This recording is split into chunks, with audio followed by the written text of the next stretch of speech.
Hey, everybody. Welcome back to another episode of the Smart HVAC Marketing Podcast. My name is Eric Thomas. I'm the host of the show. And today we are joined by Richard Black and Manny Medina from All Pro Plumbing, Heating, Air Conditioning, and Electrical. Did I get that right? There we go. Plumbing, heating, air, and electrical. There we go. I got it. Fellas, how y'all doing today? Not bad. Good. Awesome. So why don't we go ahead and get some introductions going here. So Richard, why don't you start by telling our audience a little bit about yourself and what you do with the company? I started a little plumbing company long time ago, about 30 years ago. That company was called Discount Drain in the beginning. I was young. I wanted to build a company, and I figured the best way to do that is to get my name out there. And the best way to do that is visit as many people, as many houses as I could in a day.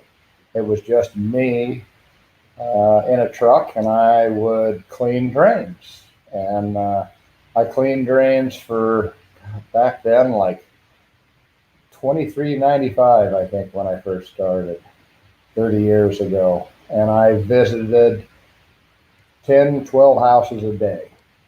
And every house I went to, I put a little sticker on their water heater, Discount Drain sticker, and their garbage disposal, and just kept going day after day after day. I worked pretty much 7 days a week. And if somebody needed service at 10 o'clock at night, 12 o'clock at night, I went. And I did that for years. And in 2000, I had a couple of other guys that owned their own plumbing company. And we merged and joined and made All Pro Plumbing. And at that point in time, we started getting bigger and bigger. Number one, they had their customer base. I had my customer base. So, I mean, right out of the gate, we were doing a lot of work. We were seeing a lot of houses, had a lot of customers. And pretty much like all partnerships, you have your disagreements. And a few years after that, I ended up buying them out. And they went on to do their own things, and I continued running All Pro Plumbing. I took on, a while after that, I took on a heating and air manager who he had his own company and wasn't doing real well. And I looked at what the problem was with his company, and I knew he was a great manager, and I knew he could do great things at All Pro. So I took him on, and we started All Pro Plumbing, Heating, and Air. And the heating and air portion of All Pro has been taken off ever since. Not too long ago, we took on an electrical manager and started running electrical service too, and that's starting to take off. So over the years, we've been getting bigger and bigger. We run approximately 50 vehicles a day out there. So we get around. I think our logo's been the same since 2000 on all the trucks. So people have seen the All Pro logo on those trucks for a long time. And we've visited in the last 21 years. We've visited a lot of homes. And again, our guys put stickers on the garbage disposals just to remind the people who was out last. And we've grown bigger and bigger and bigger. We've just recently opened up another office in St. George, Utah, that's really doing well. I mean, Utah right now, if you're familiar with St. George, it's 110 to 118 degrees right now in this time of the year. So heating and air, especially obviously air conditioning, is really important in St. George. And in the wintertime, a lot of St. George gets snow. So the heating is very important in the wintertime. So we're taking off there too. In fact, we've had the toilet car there. We've driven around St. George, and that helped a lot. We were at their state fair. We were in one of the local parades in St. George with that car. And it's just taken off like crazy. We're starting to drive it around here. We've done more advertising in St. George than we have here lately with the toilet car. So, but anybody local here is going to start to see it driving around town. We're going to start doing that too. So, yeah. I don't know. What else can I tell you? I think that's a pretty good introduction there. Just for our listeners out there, for context, where are your offices located other than the one in Utah? Well, we only actually have two. Ontario here. We're at the corner of the 15 and the 10 freeway. You can't miss this building if you're driving up and down the 15 freeway. We're right next to it. Okay. If you're coming around the 10 freeway and going north on the 15, you can't miss the building either.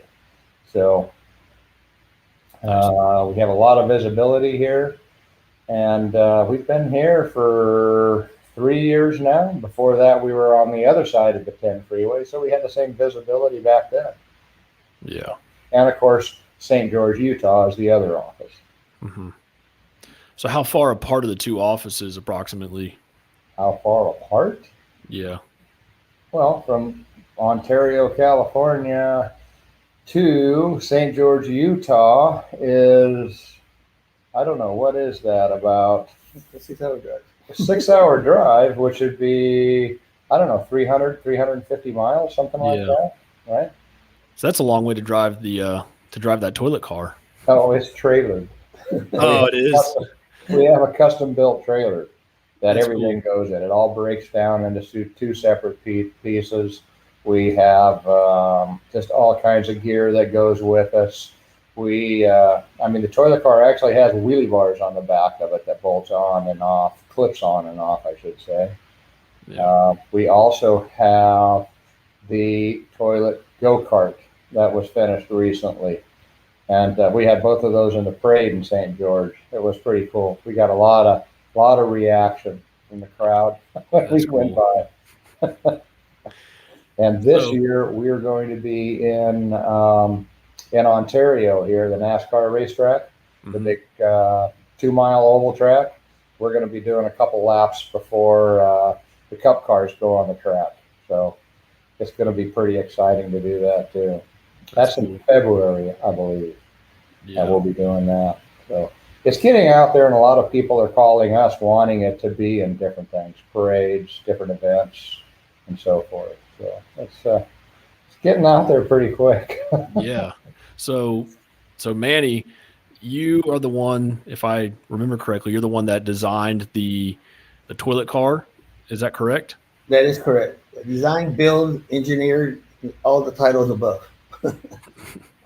So why don't you tell us a little bit more about that, about really the inspiration behind the car, and then what made it come to life? Well, basically, back in 2000, Richard and me, I had a body shop, and we were neighbors. So he would get fed up with the office and come and take a walk and we would start talking. And the concept came up quite a while back where, two guys sitting around drinking a few beers and he goes, I like the kind of work you do. And they said, why don't you build me a toilet car? Well, we laughed and chuckled, nothing really happened. A couple of years went by and then we got more serious about it. And honestly, it was a little hard to build with me still having my business. Once I sold my business, I was able to dedicate more time to it, and we made it come to life. But even after that, I think it took us 8 years to go from what he had started to actually having this thing on the road and being completely finished. Wow. So it was from the inception, when he started building it, it was 12 years. Mm-hmm. And then the last 8 years, we really, really focused on it and got it finished. So what was the biggest challenge that you all faced during those 8 years? Everything. Well, there was no blueprints and nothing to go off of. So a little bit was trial and error. I mean, I would sit there and stare at the toilet at nights and trying to get everything into perspective. And then we would come across one thing, like originally it was supposed to be a little toy, basically, with a little Volkswagen motor and everything else. But then it said, well, we're going to need air conditioning. Oh, now we got to change that. No, we're going to need power steering. Oh, no, we got to change that now. And as we went progressing, things went changing. Well, number one, trying to build a round car is a challenge all in itself. I mean, trying to fit everything into a round structure wasn't easy. We have pictures. If you go on thetoiletcar.com, you can see pictures of this thing, from the frame, from what's underneath the body, all the plumbing that was involved. I mean, this thing has air shocks underneath it, has air horns. The electrical systems that are in it are amazing.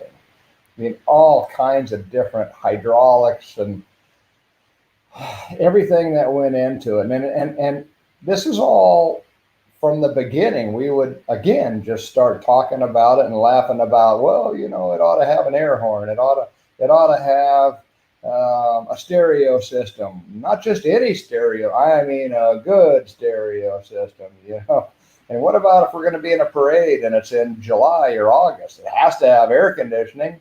Mm-hmm. And what if it's the wintertime and we're, in Utah? Well, it's got to have heat.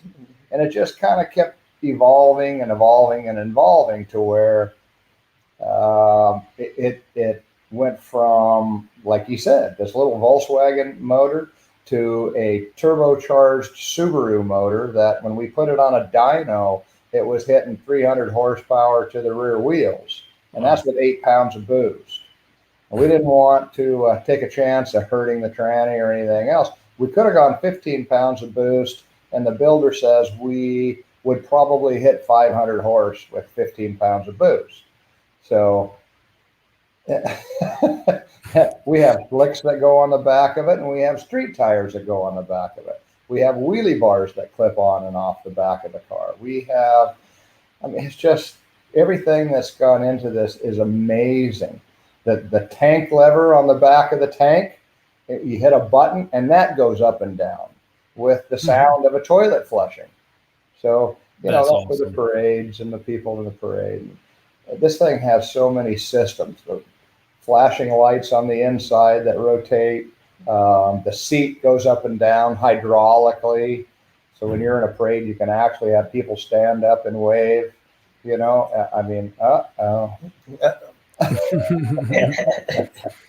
lights automatically go out. There we go. You got it. The movement keeps the lights on, or they automatically go out. See, the conscience of energy. We're green here. That's right. So, all right, Eric. What else would you like to know? So, I'd love to just talk about some of the results of having this type of, I guess you could call it a marketing material, really, or collateral, really, or an asset for your company. What's been like the feedback you've gotten? What's been some of the, the result of having this car and using it in your parades and around town and whatnot? Well, again, we haven't really had it in a parade here in Ontario. Mm-hmm. We've done most of the marketing trying to get the Utah branch off and running. We've done most of the marketing with that car there, and the reaction's incredible. I mean, we've had all the guys there. You can't go into a material house. Almost every one of the houses they go into, the people have heard about it or they've seen it. So it's gone crazy in St. George, Utah. We're going to start the same marketing campaign here. COVID has kind of set us back a little bit here, where St. George, they opened up St. George a little sooner than they have California. So it's getting to that point now to where they're starting to open up for the parades and different events here that we can actually start utilizing that car. And after I saw the reaction in St. George, Manny and I were talking about doing something else here. You mentioned the heating and air. We're going to take a big commercial air conditioning condenser, and we're going to turn that into a car. So that when we are in these parades, we're going to have the toilet car, and we're going to have an air conditioning condenser behind it, and then we're going to have the toilet go-kart behind that. So, and the toilet go-kart's really cool too. I mean, that thing's awesome. It's got Really? 2 All-Pro flags behind it. It's got lights under it, over it, and all of this stuff he's building. I mean, this guy here is incredible. It's just the stuff he comes up with is amazing. So That's awesome. I mean, I have a lot of ideas, and I kind of laugh about it, and it just happens.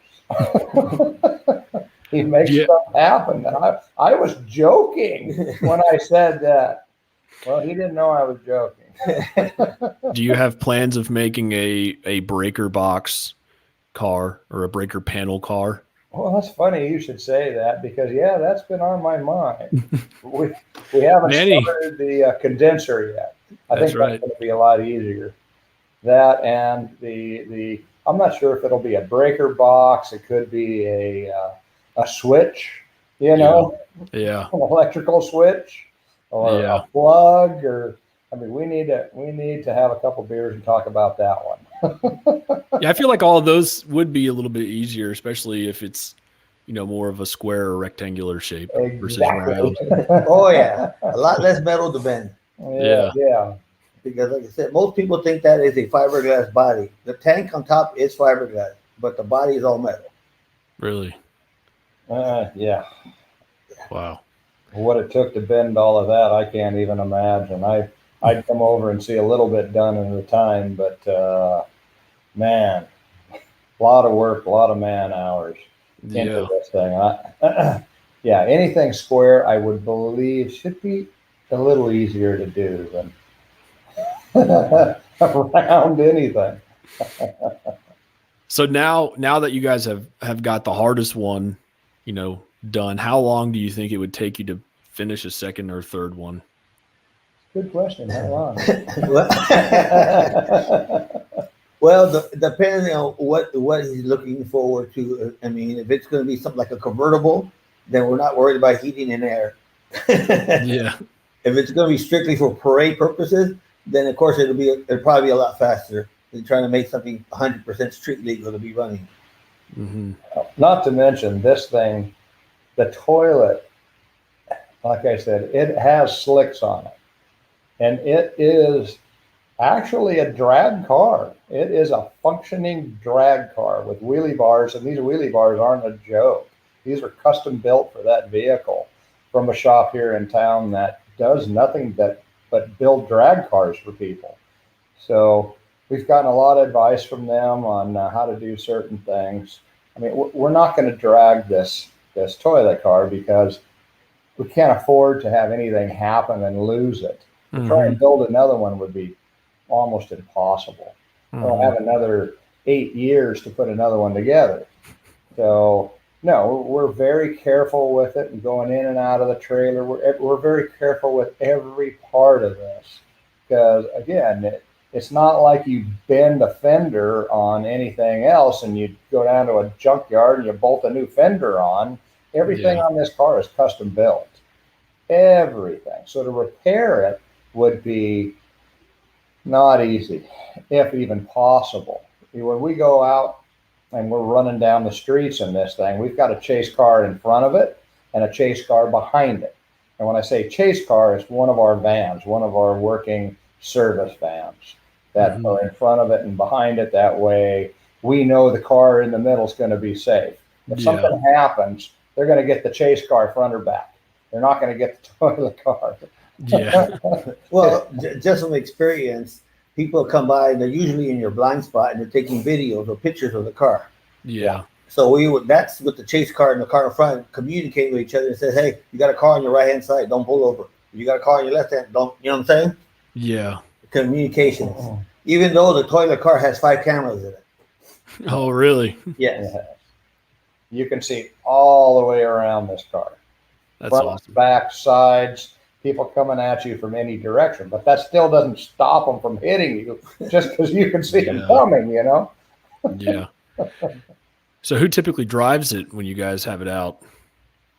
I do. Everybody else is afraid of taking the risk, you know, and hurting the car because they know how much money it costs to build this thing and how much time it took. So everybody's afraid to drive it. So I'm usually the one that gets that privilege. That's awesome. But I enjoy it. Yeah, it's really special. I had seen it recently in the HVACR business magazine, I think it was, and it was mentioned in there, and that's when I was like, man, we got to get these guys on our podcast and talk about this thing. Because all the other ones, it was like a design contest for the wraps, and the wraps all looked good. And then there was like an actual toilet that was in a car. And I was like, that thing is freaking awesome. And it's all actually to scale. Really? Yeah.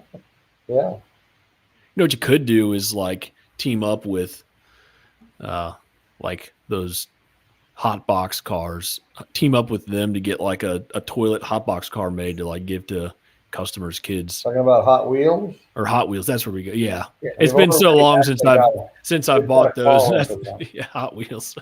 We have a call into that. Oh, really? Seriously. Daniel does, our marketing director.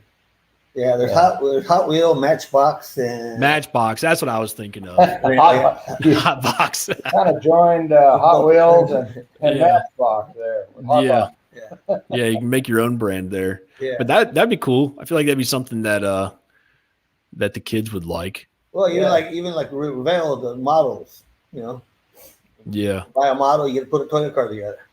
Yeah, that'd be really cool. There's a lot of ideas that you guys could do with this. Yeah, we even thought about getting a hold of Kohler, American Standard, some of these huge plumbing fixture manufacturers, and see if they wanted to, for the right price, you know, rent the car for a day or two. And I don't care. You could put Kohler on the side of it for the commercial. It's still going to come back to us. Yeah. No matter how you look at it, you know, it's still giving All Pro a huge amount of advertising. It's our car. We built the car. So one way or another, we're still going to get a lot of advertising out of that.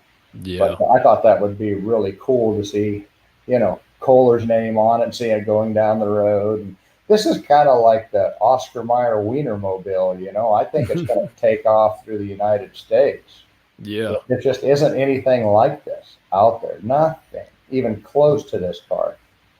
So yeah, I've seen a few here locally in Virginia Beach. They're not, you know, custom built toilet cars. But there's a body shop down the road, and they recreate vehicles that you've seen like in movies. Like they made the Ghostbusters car. They've recreated like a Tonka truck. They've recreated like one that looks like a spaceship into a car. And so that's always kind of piqued my interest. I've always wanted to see more about them. Maybe you could reach out to them and get like, you guys could sell the blueprints and then franchise. The blueprint's up here in his head. You could find a way to actually, I don't know, after 8 years of it, it'd probably be kind of hard to write it down. Yeah.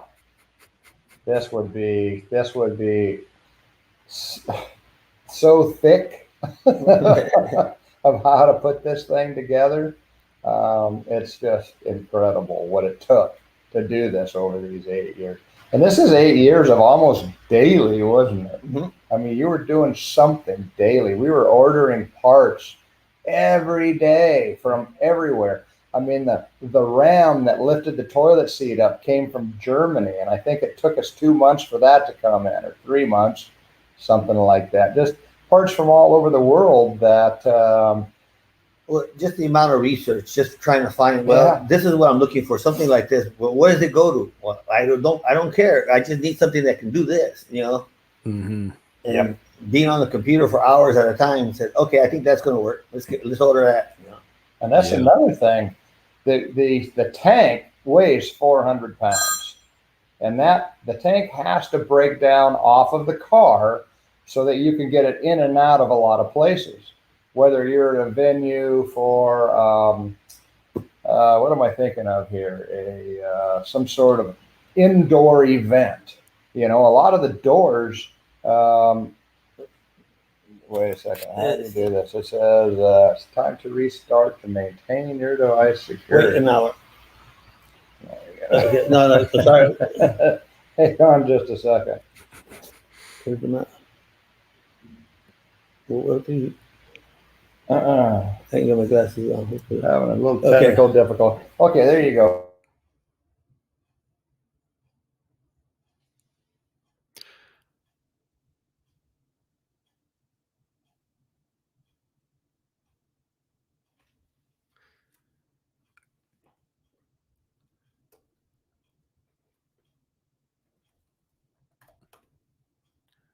It appears that Richard and Manny are frozen. Well, I'm going to sit here for a second and wait for them to get their technical difficulties fixed up and talk to you all about Service World Expo 2021, which I know you all are probably tired of me talking about by now, but I'm going to keep talking about it because we are that excited for this event. So September 21st through the 24th in Louisville, Kentucky, we will be at Service World Expo.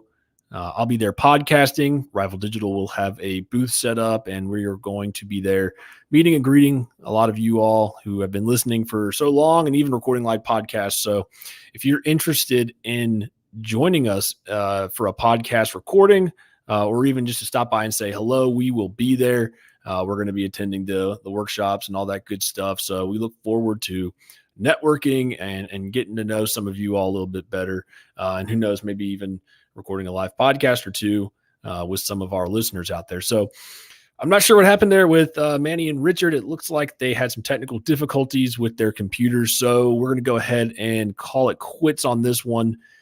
Thanks for listening and checking out this episode of the Smart HVAC Marketing Podcast. And until next time, you all be good.